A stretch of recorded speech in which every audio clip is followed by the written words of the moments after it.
Peyton Hillis was the next one. Welcome back to the Ultimate Cleveland Sports Show. Joe Jurevicius has taken the King's chair in the middle. First of all, for those of you that don't know, I don't know where you've been living, but Joe played in 3 Super Bowls, won one with the Buccaneers.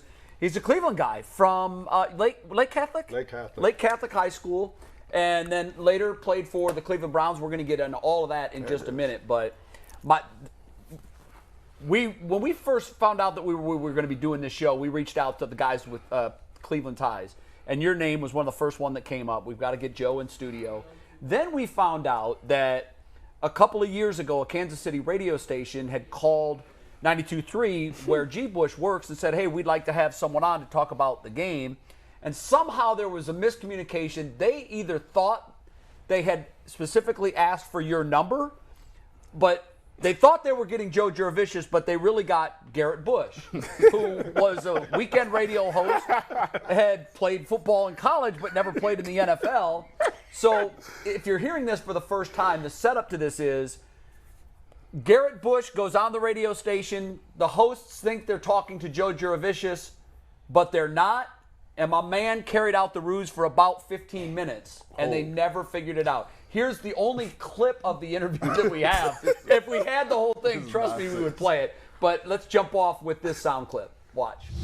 We know the Cleveland Browns got over the hump. It's been a long, long time since they had a playoff win. And someone who spent time in Cleveland, not only, of course, grew up in the area, but played for the Cleveland Browns and was able to win a Super Bowl with the Tampa Bay Buccaneers. Prior to that, he is former Browns wide receiver Joe Jurevicius, kind enough to give us some time. Joe, great to have you on the show. Just what was your reaction, though, as you're watching that game on Sunday, knowing the long, long years, obviously, of suffering Browns fans?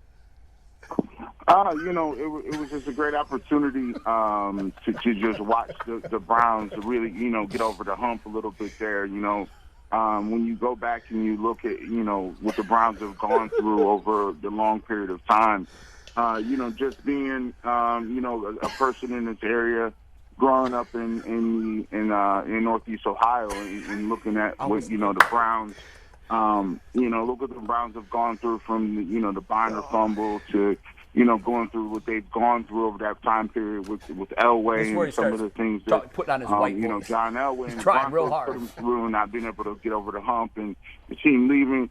It was a relief just to be able to, put some of those things to the side. And not only be able to do that, but to be able to do that against the Pittsburgh Steelers and Big Ben Roethlisberger, who has been a thorn in the side of the Cleveland Browns. I would say pretty much since the team coming back in 1999 was just such a relief and something that was just such a great sight to see for the organization, the fans, and so many other different other players as well. Joe, how did he do? I think what's funny is, listen, throughout my entire career, I could probably think of 2 times in the 11 years I was involved in the NFL. College at Penn State, maybe 1 or 2 times, but I was typically the only white guy in the entire locker room, the entire receiver room. Right. You know what I mean? So now to have this whole thing come full circle, and what's awesome about this is, I wasn't very savvy with social media and stuff, but my daughters are blowing my phone up and they're in school. Dad, you're trending. I'm like, what the hell does trending mean? I don't know what that means. And they're like, you did a radio interview in Kansas City. I'm like, no, I didn't. I really do. And so this whole thing, so my phone starts blowing up with friends and family, listen to sports radio, and here's Joe. Yo, and people, I swear to goodness, man. So people say, well, why'd you do that? And I said, well, first of all, when they called me, I'm like, wow, I'd have made it. They didn't call me from Kansas City. I'm ready to go. I called my mom. I'm going to be over here on Kansas City radio. Y'all don't even know. So I'm like, they called me up. They're like, be ready 5-10 minutes early. They called me up. And they never said, usually when they call you, they confirm like, hey, Garrett, this is so-and-so from what's the name? You'll be talking to so-and-so, and we're going to have you on in a second. Today, they didn't confirm. So I'm like, oh, man, they must already know. Everybody know who I am.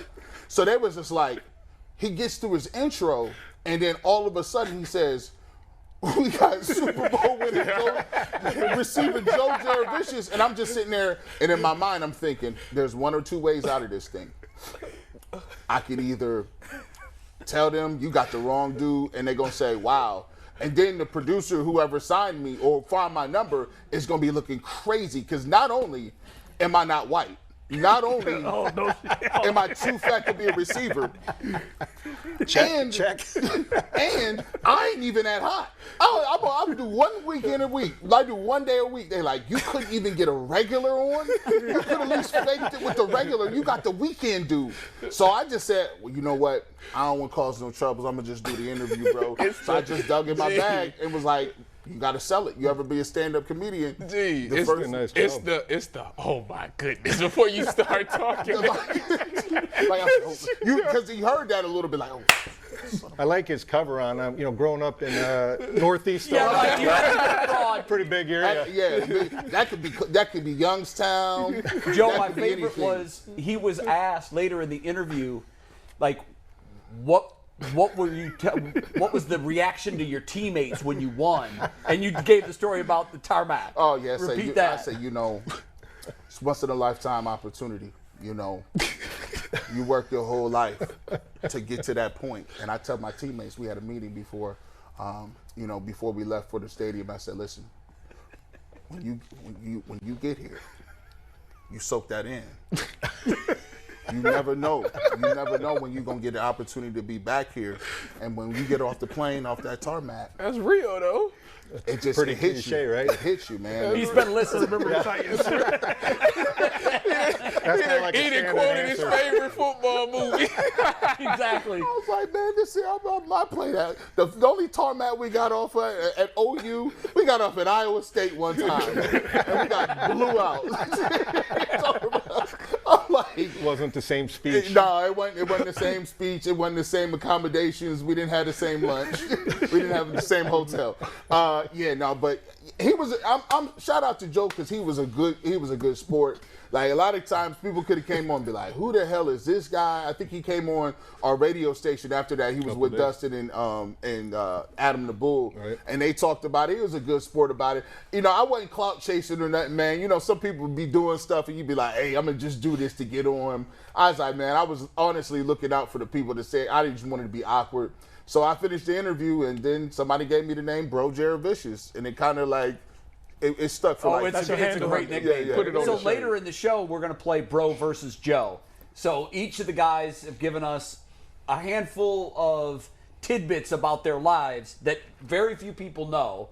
And McNuggets will read them, and then the panel here, Maurice, Ty, and myself, will try to guess if that's Joe or if that's Bro. So I can't wait Who's for that. who, by the way? Yeah, see, we I know like you it. guys Right, do look a lot alike. Glasses game is very Look, similar. right? We got the same. But after that, Now Joe No. is in way better shape. And by the way, I always wanted to know this. Joe is a big dude. Oh, yeah, Like he he got the UT say he was the first red zone target like that, right? He was like he about 6'4" in real life. I'm like, dang, Joe kind of big, dog. He can run a fade route. no, he definitely had a presence. I guess we want to start with the college stuff before we get to the NFL. How the hell did you get away to Penn State? That's what I want to know. Well, So I mean, you got two it's Buckeyes actually to your interesting right. with two Buckeyes sitting next to Yeah. you. Right? Yeah. So at the time, Coach Cooper was under all that scrutiny. People were throwing stuff at him, hot dogs, Coke, you name it, they were doing it. So again, I wasn't very sure that he was going to be there. Really? So I think all of us, there's a little bit of comfort knowing who your coach is as you kind of walk in and into your first day as a freshman. So for me, Coach Cooper was just under all that scrutiny. People were talking about him. It was throughout all Northeast Ohio media that he might not be there, he might be there. And then lo and behold, Coach Cooper was there for my entire time in college. But that was one of the big reasons. And then 4 years later, I was at the Hula Bowl, and Coach Cooper was my head coach at the Hula Bowl when they used to have the 4 Hula years Bowl in later. Hawaii. But around that time, Joe Paterno was still. Yeah, Joe he was up on his pedestal, and it was kind of funny. Like with the benefit of hindsight, I probably would have done things a little bit different. Like I love Penn State; it helped me. I would never be foolish enough to say that it hurt me. Sure. I just probably would have looked a little bit different. Did you grow up a Buckeye fan? I followed Ohio State. I followed Michigan. I followed them all. Notre Dame, going to a Catholic school. Yeah. It was always Notre Dame. Growing up in a Catholic family, so there's all that stuff, but. Coach Cooper, 4 years later at that Hula Bowl, I love the guy. And there was a part of me that was like, man, Wow. Kind of Probably stay home. yeah, maybe that would have been a thought, but again, that was the big reason that I don't. Were you committed to Ohio State and then went to? No, Penn State? I wasn't committed. I was just kind of going through the process. You know, we talked about before we got on air here. We talked about Allstott. My high school quarterback, Rick Trevsger, was Mike Allstott's quarterback, coincidentally at Purdue. Wow. So there was just, I went to visit Purdue knowing I probably wasn't going to go to Purdue. I went to Michigan, and I knew at the time there was just so much. There's a lot of pressure on it, right? And I knew that I wasn't going to go to certain schools, but then there's some times that I wished maybe I looked down south. Maybe I looked out west, like Arizona State, and just did something completely different.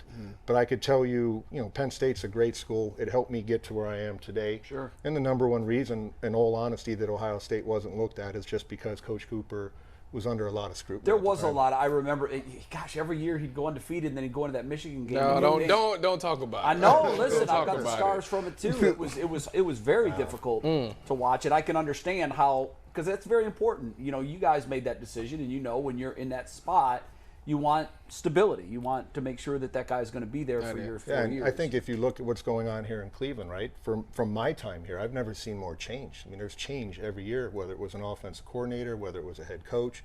So quarterbacks never have a time to kind of get acclimated to a system because usually 6 months or a year later somebody's moving. So change isn't always good, but here in Cleveland it's been a little bit detrimental. But, you know, listen, I think overall I'm you know, I love the game of football. I miss it. You know, I was looking at Leroy on television here, Yeah. and all of us are in pretty good shape. Like everybody, most football players you run into, we're talking about my size, but I'm around all these former players, man.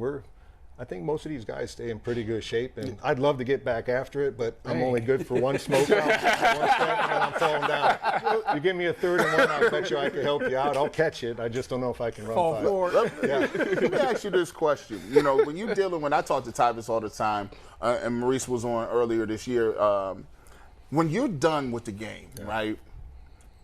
It was hard for me as a college player to just say, this is it. I'm done. Did you have a difficult transition away from the game, and what did you find that you kind of, you know, took your time and really got into as something that was a passion? Football doesn't ever really leave you. It just leaves the fact that your body can't do it anymore.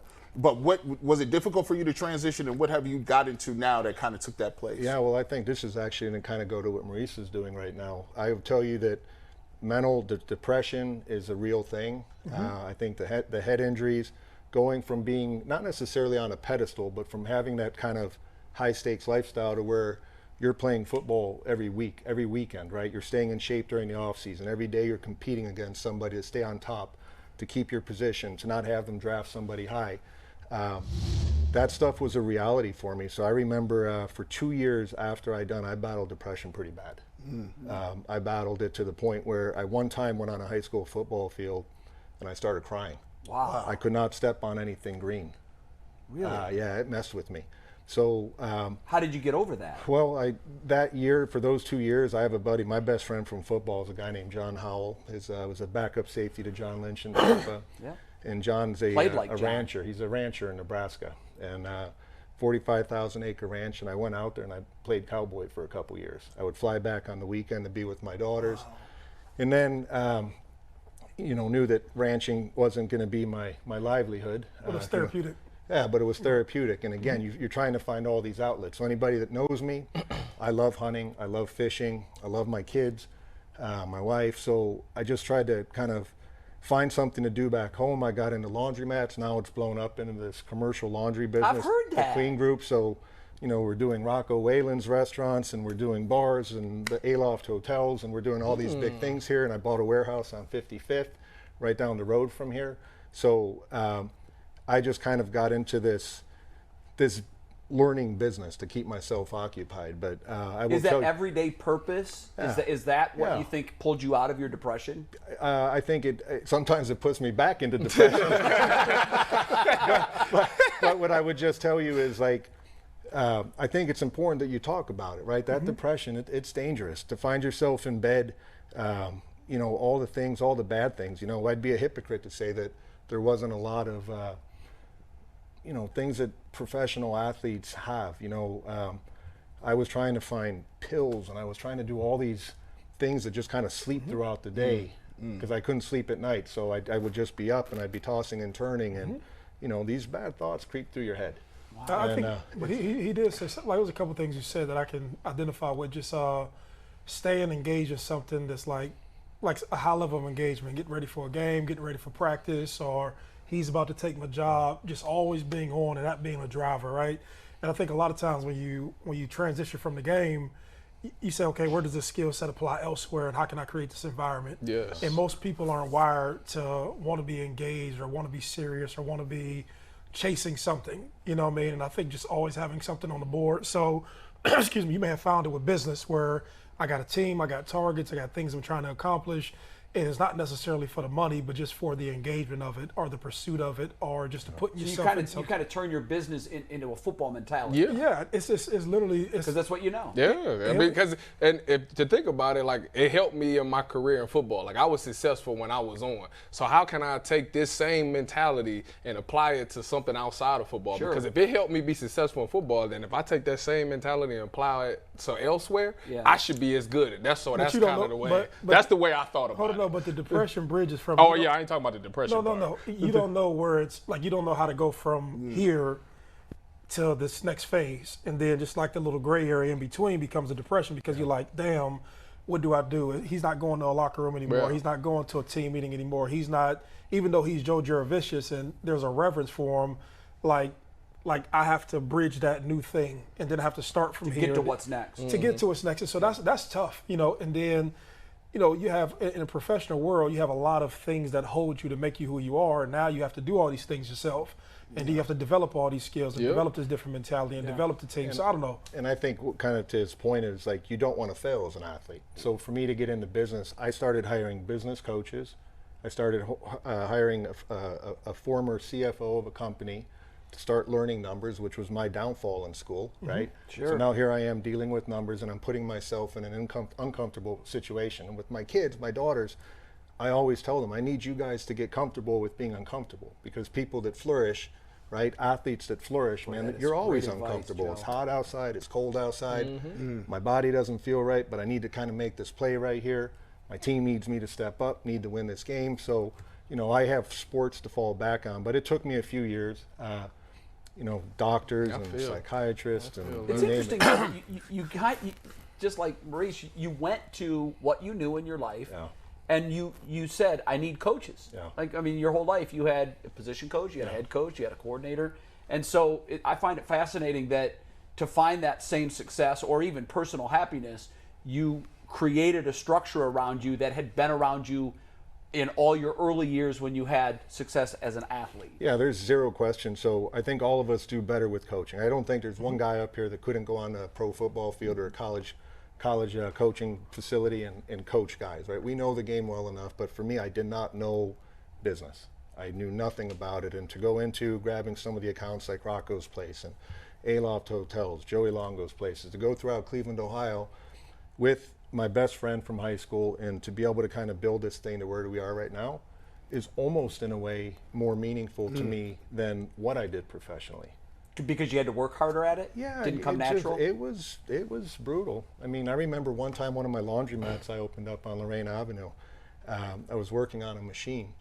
And so I've got the front panel off, I'm underneath working on a pipe, and I hear a lady ask the attendant over there, did he lose all his money? And I'm like, damn, just because I'm working on a machine, I lost all my money. I'm just trying to learn my business. But, so it's funny. It's taken all different shapes and forms, but I got purpose every day. You know, I'm a volleyball dad now. My daughter's going to the University of Nebraska to play volleyball. Congratulations. That's a big one. So my youngest, we're writing that story right now. I bought a push-pull sled. Yesterday, I had their asses pulling it up the driveway and down the driveway. No free lunches in the house. I love that. I love that. Now, this is so you doing all these different things, and you guys can definitely chime in on this too. The fact that, do you find that you watch the game differently, right? Like when you're done, I mean, you watch it from the standpoint of watching films and what you got to do, and then when you're done and you're finished, how long was it a time period? Because some people have told me it was a time before they could actually watch the game on TV because they couldn't watch it. They just wanted to be away, and then they eventually came back. Do you see the game differently? Do you enjoy it the same way on TV? Oh, for me personally, probably when I got kicked out of college, it was hard for me then. Like what he went through, it probably whenever you got done playing with 33, 34, I don't know. It was 34. Yeah, 34. I went through that at 19, so I can vividly remember that depression. But I can see it as entertainment now. You know, just because you understand life, and I don't know, he's a little bit younger than me, but it's just like entertaining and it's just entertainment to me. There's no. You don't dig too deep into it. No, you just to me. To me, Do it's you just watch the entertainment. game, Joe? I do. So it's funny because that question is like, am I a Browns fan? Yeah, I want the Browns to win because I'm a Clevelander. I was born and raised. The reason I played football was because of guys like Webster Slaughter and Reggie Langhorne and Brian Brennan and right, you know, watching all these guys play and the Cardiac Kids and being inside my garage as a kid having a tailgate party, eating dog bones and spray painting my white shoes with orange. Like there's all these things that come with it. But right now, if I'm answering honestly, I don't care if the Browns win or lose. I want them to win, but if they don't win on Sunday, I can't let it affect my day. Like my 58-year-old buddy. 40 years to get to that space. Yeah, like I got a buddy that, that'll though. call me every Monday morning complaining. I'm like, Doug, don't let this bother you. Like, You gotta let it go. They don't hit you like that. Joe, your career was so fascinating to me because you go to a Super Bowl with the Giants. Yeah.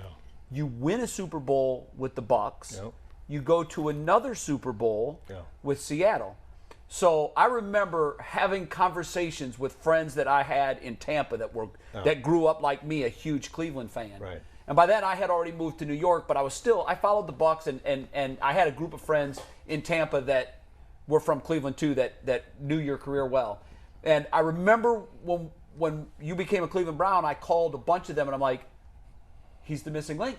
We're going to the Super Bowl. Everywhere this guy has played, he's gone to a Super Bowl. Yeah. So And then the Browns happened. And I'm going to make you and guys then ruined laugh. you, I thought. I'm going to make this. I'm going to make you guys laugh. So when I was in New York, we lost in Super Bowl 35 to Trent Dilfer was the quarterback.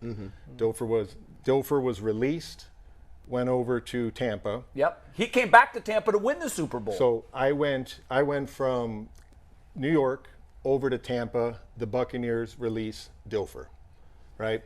Play my 3 years in Tampa. I get released. Dilfer's now in Seattle. I go from Tampa to Seattle. We go to the Super Bowl. Dilfer comes to Cleveland. That's a spiritual from brother. Seattle. Right? I signed a 1-year deal on purpose. Seattle tried to sign me to a 4-year deal after, and I wanted to come home and play in my childhood home. Right? I wanted to play in front of my family one time. So, honest to God, I walk into the facility for our first off-season workout, and Trent Dilfer is sitting there. I could tell you what elliptical he's on, and he looks at me and he goes, "That bleep ain't happening here." So that's a true story. So I see Trent out once in a while with his daughter Trent's to a the great volleyball guy. circuit, but he's done a really good job of what he's done. But it's a true story, man, and like it just makes me laugh. So there's all these things. He called it. Yeah, he called. Well, that one wasn't hard to call, but guys, I remember it wasn't long after you came that the staph infection happened, and I mean, that was like LaCharles came home, and LaCharles. There's a guy to watch. Like to me, like I just talked to him last week now. He's unbelievable. Yeah. Like you look at that Out of guy. He's talking Arizona. about a guy that's all put together. Yeah, Like no. you look at him, and he's reached out to me. I reached out to LaCharles during kind of our deal, but throughout the years, LaCharles and I, and again, like here's a kid that was from St. Ignatius High School, one of the baddest men on the entire planet. Hey, Looks listen, like it too. and you're not exaggerating. No, he's Nasty, man. Look, I had a conversation with him last week. We'll have offline. Yeah. I said, Charles, I love you for this. So it's just kind of funny. So, I came home for the right reasons. And, I still never forget, like there were so many good things. To be a captain of your hometown football team and go 10-6, and we should have been in the playoffs that year. We were close. Like there's some things that really sit with me, and like it feels great. But I remember driving right by the Muni parking lot. And I remember seeing, I used to always go home from the hotel. Here's a little kind of crazy thing, but I used to leave the hotel at home games. I would go home and go in my garden. I'd pick my tomatoes, water my flowers to calm down. Right. And as soon as I took my shower, it was AC/DC, Metallica, Jay-Z, you name it. Like I did it. Yeah. I did. It was a complete opposite. So I just kind of went down and then I went up. But I remember the very first game, my family knew never talk to me in the car if they drove with me. I just would drive with my knees and visualize catching footballs from the house all the way to the stadium. And I remember driving by the Muni lot and I saw a bunch of people wearing my '84 jersey. And I remember crying. Because again, it's hard to say, you're from Cleveland. Yeah. Like that was Cleveland. That's the reason I played football as a kid, and then to drive by and see it there. But that's awesome. There were plenty of great things. And again, I want the Browns to win. And going back to that earlier question, like it doesn't affect me on Monday, but I want these guys to win because I don't know if there's a more passionate fan base that honestly deserves to win. Even when he's saying that, like I was in with the Raiders this past week, and I was talking to Josh McDaniels. And I said the stuff that means everything. You can't buy that. I don't care how much money you got, whatever. It's just certain experiences that you get through sport, through football, basketball, whatever. That's what depresses you. Like you don't have the ability to go pursue that no more. You don't have the ability to fight somebody and win something. And so that stuff is like, even as he's saying, I'm visualizing stuff that I've done that's probably a little quirky, but has been meaningful. But same deal. Like your routine, the routine of what you eat. McNuggets, you got something, man.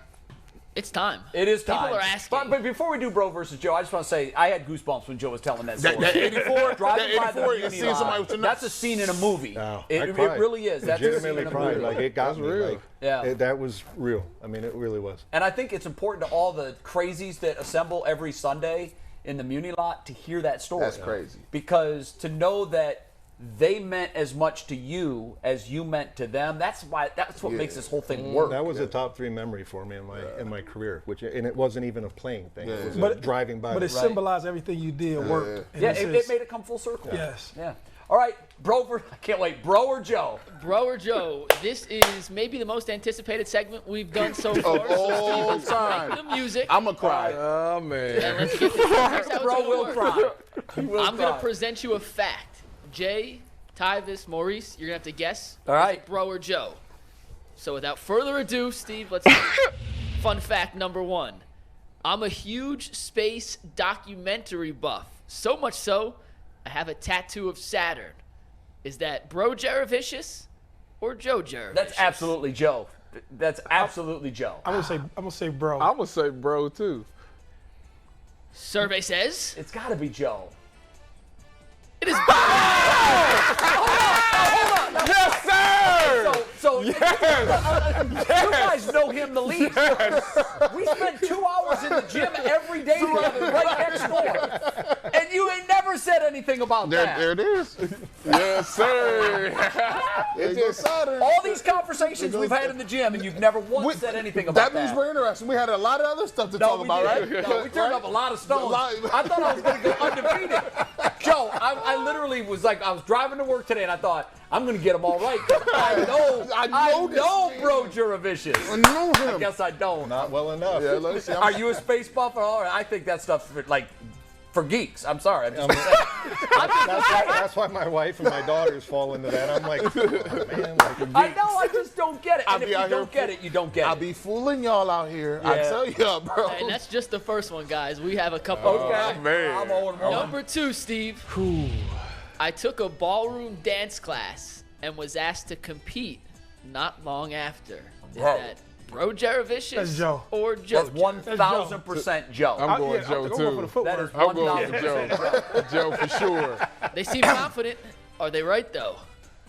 Steve? Yes, they are.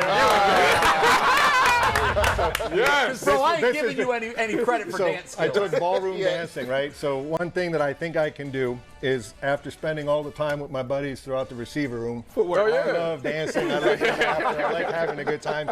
But the that's it, no more ballroom dancing is when it came to glitter clothing and pointed shoes. Yeah. Oh, yeah. You got to draw the line somewhere. Yeah, I ain't going out there in those I'll do a lot of stuff, but that ain't one of them. He has so. sequence boy shorts on. All right, so 1-1 for me, 2-0 for the guys over here. Here we go. All right, Bro or This next Joe? one is my favorite because they both sent me food-related Oh, fun facts. man. So I chose one. Okay. Steve? Oh, man. I once set a driveway on fire deep frying a turkey. I'm Bro going to say Jurevicius or Joe? I'm gonna say Joe. I'm going bro all the way on bro. that. You put the frozen turkey in there. That's what you did. Yep. That boy. Survey says. Yes! Here's another one of my best friends is a defensive coach for the Colorado Avalanche who played tonight versus the Tampa Bay Lightning. So anyway, Nolan and I get this idea we're going to deep fry our turkey, come over to my house. Like an idiot, we brine it in water overnight. Oil and water don't mix. Next thing you know, it starts bubbling and then shooting stuff all over the place. And my driveway's on fire. So, true story. I learned my lesson. Bro, I had that I had that as you. But listen, I done fried a few turkeys. My uncle, shout out to my Uncle Ted. He showed me how to deep fry these turkeys, and boy, I tell you what, if you do it right. Uncle Ted? Yeah, Uncle Ted. With the peanut oil. Wait a minute. When we going to Uncle Ted's? Is he wearing the Air Monarch shoes? No, he's not. Dang. He don't got those on, but he do have the New Balances. Okay. He got the Walmart. Okay. The old man New Balance? The shoes matter. The huge, you know they like Bull shoes. Yes. That's what he wears. Yeah. Anytime you can order your shoes in wide. Extra wide. Yeah, you gotta wear 14 wides. They're as wide as they are long. Yeah. They're like blocks. Bull comes in here, he says that's the only pair of shoes he owns. Yeah. Barney Rubbles. Oh man, I'm 1-2. Yeah. I'm 2-1. But Ty's leading the group at 3-0. 3-0. It's not It's gonna not happen looking for me. good for Jay. No. Hey, Joe, by the way, DeQuell Jackson says what's up. He's watching right now. Good. Loves the Oh, nice. segment and Great wants guy. me to We tell love him we what's love up. Greatest DeQuell. guy. How many DeQuell's questions? here on Friday, by the way. Yeah, So he we is. may have to He's get in you on the studio, weekend. right? In studio on Friday, All yes, right, sir. very good. So if you hit him up, he's going to be in town. He's supposed to be bringing me that good drink too. Don't be playing around. Yeah, I bring want the good stuff. Your $1,000. Don't be giving me no Burnett's. I don't want no VSO. I don't know E&J. You give me the good stuff, buddy. Yeah, he's bringing it. All Okay, right, we got number 2 4. more. Next, I have a condition that makes me laugh at extremely sad things. Oh, Bro. I'm going bro. I'm gonna say bro. See, I've got to make up ground. I've got to go Joe, but you have a great belly laugh, and I can see you doing that, by the way. But I got to make up ground, so. Did you just notice what you did? You laugh. You're down, so it's kind of a sad situation. If you I laugh. have it too. That means you have it. Let's get the shovel out because, Jay, you're buried. This is absolutely bro Jeremy. So this is that. So I got one. So I'm taking junior level English. Me and my roommate, we played football. We back there with like football hoodies on, right? So we getting to talking about trench warfare. We reading these stories about trench warfare in World War I, right?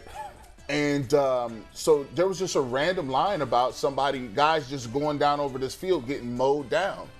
And the fact that the woman said mowed down, I just lost it. And then the teacher was like, "Sir, do you feel that it's appropriate to be laughing at people, veterans in the United States Army?" And I said, I didn't think of it like that. I try to tell her I got this thing. Trust me, it hurts me, but I'll be laughing on accident. It ain't funny. And she's like, "Sir, get out. Get out." And by the way, you can only miss 2 classes for attendance. And she was like, "Since you already missed 1 class, that's the 2nd class you missed. You fail. Get up out of here."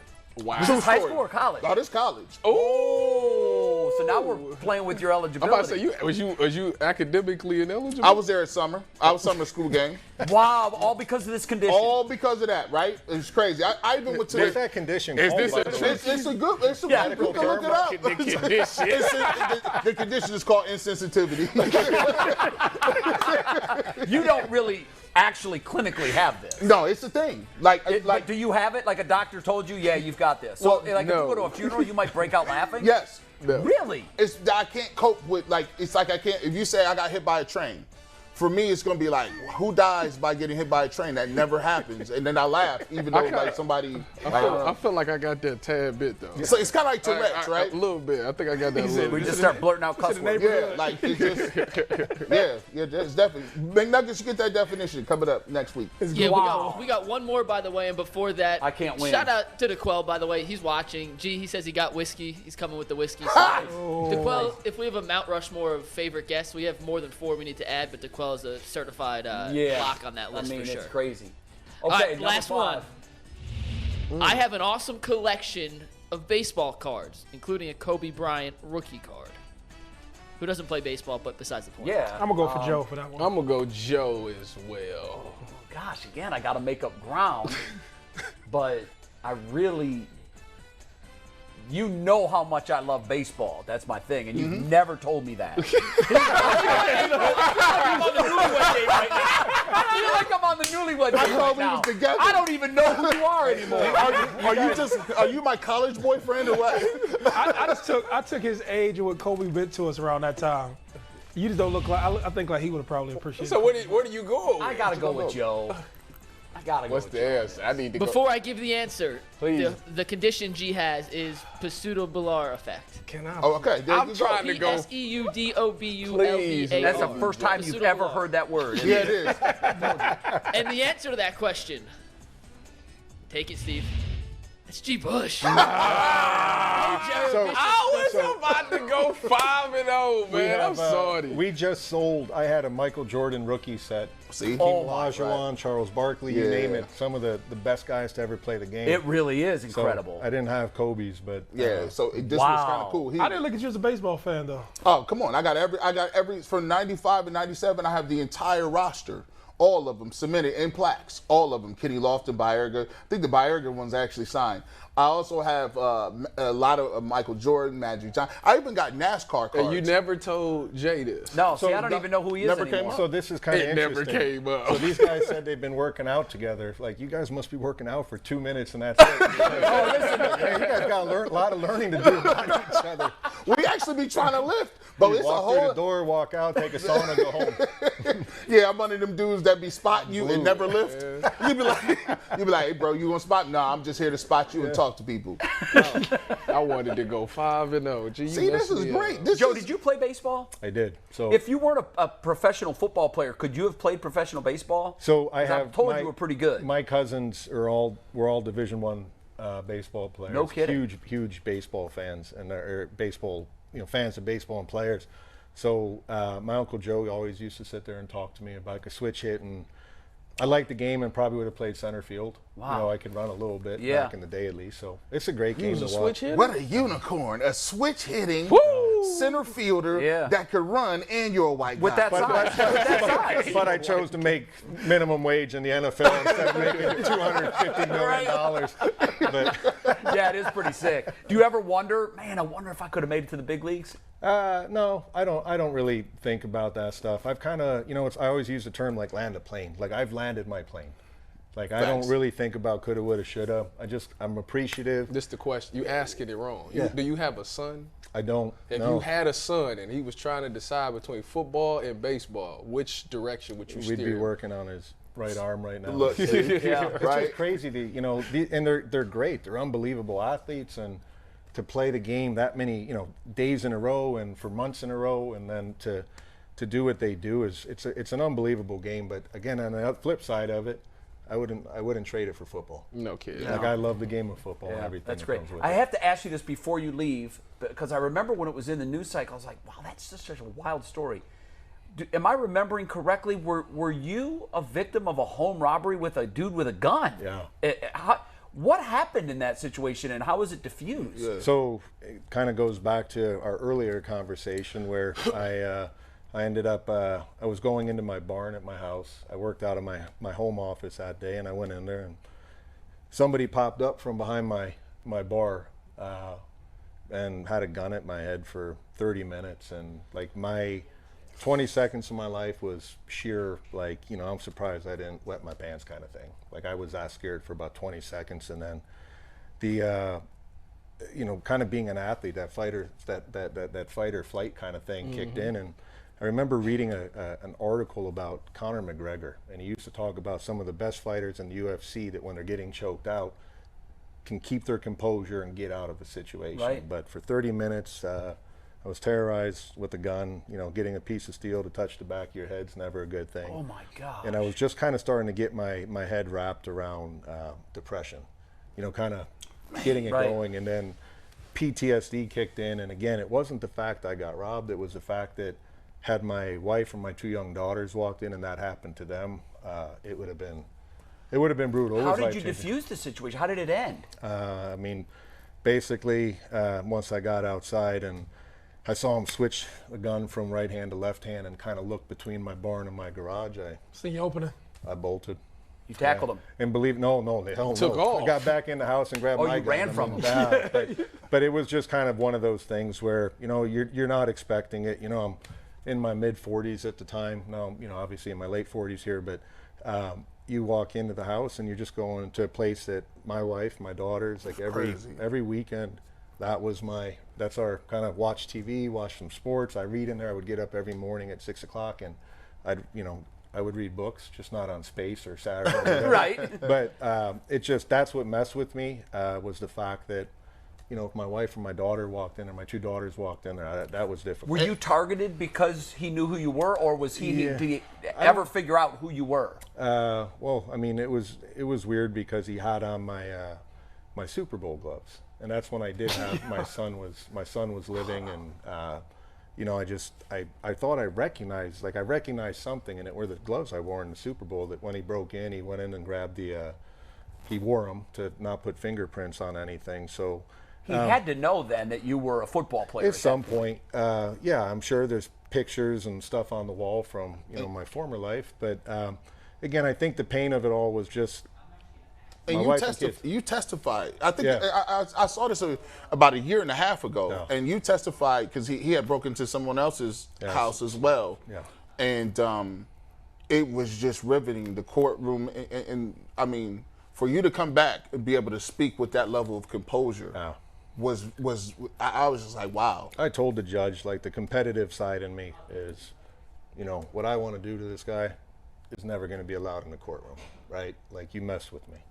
Right. And it caused a lot of problems. I can for only me. imagine. It caused a lot of problems, to the point that I still see doctors for it. And That's your space. yeah, well, you know, now I'm ice tubbing and I'm doing all these things to get these endorphins firing in my body and get into happy spaces. So I'm on the road to recovery with it. But again, it's just like, you know, if getting hit over the middle wasn't bad enough, you know, then I had to deal with this. So it took a little bit, but it's been a road upward of, Right. you know, not survival, because I survived the thing, but like the mental health thing is I'm pretty passionate about. Like, you know, so when you see, you know, again, guys like Maurice that have gone through this, and what you're doing right now, you know, is to be commended, because it's a real thing. And then we got guys that are still playing right now, or that have come out, that are going through the thing. So Yeah. it's Kevin Love real. has It been was very just kind of outspoken crazy about that I went from like, all right, I'm feeling better with my depression, and then bam, and that was a whole other set. I mean, hypervigilance and sitting outside at 2 a.m. with a shotgun in my lap waiting for somebody to come down the driveway is never a good thing. Yeah, no. You know, sleeping, not being able to sleep, and like, it was a weird thing, but I'm alive. I'm happy to be doing the show. Yeah. I'm happy to be sitting next to my boy, Bro, Joe. you had mentioned my white brother over here. you had mentioned your son. Yeah. And I remember I was working in Tampa at the time, and it's to this day, I've been in this game 35 years. Yeah. It was the one story, because I'm a parent, and Right. at the time I had a young son. Yeah. And when your family was going through that, Yeah. and the loss of your son, I don't ever remember a time in the game where I felt like I couldn't go on television and talk about a story, because the journalists in me, you have this weird wall that you build that you can separate yourself from the story. That's what you're supposed to do. When that was going on, and that was in the news cycle, first of all, I thought the way you handled that publicly was absolute. One of the most incredible things I've ever seen from a professional athlete, because thank I you. personally can't imagine ever going through a tragedy that's anything like that. I think that's the worst thing that can happen to anybody, is to have to lose a child, particularly a young child. But I thought the way you handled that was incredible, and I'm sure that's probably shaped who you are today as well. Yeah. But I just want to, on behalf of everyone that was around you at that time, I just want to publicly commend you, because it was the bravest face I'd ever seen on someone who I knew was walking through a living hell. Right. It was incredible. Yeah, I think, again, I don't know what it is. Like, it's like I have this knack for being around not good stuff, right? But he's buried here in Cleveland, and after, you know, I got the Super Bowl 37 emblem right on a stone. And again, I survived. And the reason, like, guys ask, like, how come you don't coach football? How come you're not involved in football? How come you're not doing TV? How come you're not doing this stuff? It's because I've seen the ugly side of life. That's the hardest thing I've ever been through, right? But now I've got these 2 daughters that, again, I push them. I want them to be not depending on a guy. I want them to be the man, if you know, if you can say that, right? I want them to be the person. I want them to be independent and flourishing. But again, what doesn't kill you makes you stronger. I'm very fortunate to have a good family, my wife, my kids, my parents, my best friends. I keep myself occupied. And again, I don't know, for whatever reason, I just seem to have this mark on my back of sometimes bad stuff. But you were at the when Lon's Winery, the deck collapsed. Yeah, I saved somebody. Well, I tried to save a guy. The only guy that died, I was holding him, his head together. And, which is another, for those that don't remember, there was on Middle Bass Island in Lake Erie, there's a popular resort island, I guess, and there was a winery, Lon's Winery. It's still there, but it's a much different vibe today. But there was too many people on the deck, and the whole thing collapsed, and you were there. I can only imagine that trauma. It's I know, listen, as I said, I've been around it. I'm not afraid to dive in and try to help people. And again, it's funny. Maybe there's a reason I need to get out of Cleveland quick, because I love Ohio, man, but I just had so much stuff happen to me. I'm like, you know what? Maybe moving out west in the mountains. I don't think there's a better representative of Cleveland. I don't. I appreciate it. Because your work ethic, you had that blue collar work ethic that we have, and you've always carried yourself with such grace, and you've always been nothing but a consummate professional.